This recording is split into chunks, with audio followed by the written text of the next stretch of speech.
Every time I think about those kids, it gets me mad.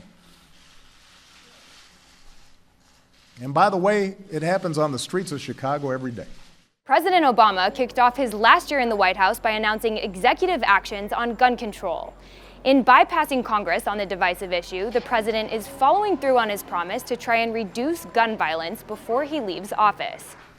We know we can't stop every act of violence, every act of evil in the world. But maybe we could try to stop one act of evil, one act of violence. Here are 4 things to know about the president's measures. The biggest change the president is making is an expansion of background checks. Under current law, only federally licensed gun dealers are required to conduct background checks on buyers. But those rules don't always apply to casual, unlicensed sellers, even those who sell dozens of firearms online or at gun shows.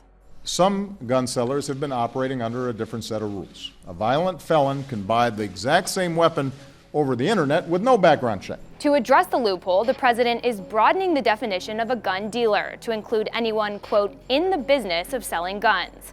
That means more buyers and sellers will be subject to screening. Those impacted by the new rules will include sellers of guns who currently evade background checks, like vendors at gun shows, flea markets, or on websites.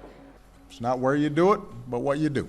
But the administration didn't set a sales threshold that would trigger the requirement for a license, leaving some confusion about casual peer-to-peer exchanges. The president also said the government will crack down on buyers who acquire firearms through trusts, corporations, and other entities.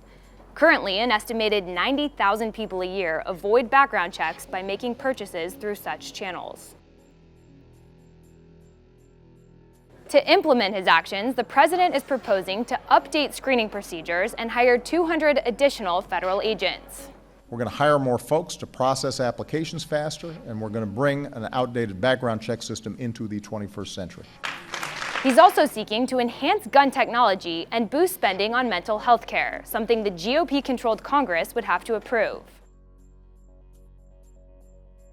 While the majority of Americans support stricter background checks, some gun rights advocates, like the National Rifle Association, argue the government should focus on enforcing the laws that already exist, rather than add more barriers to buying and selling guns.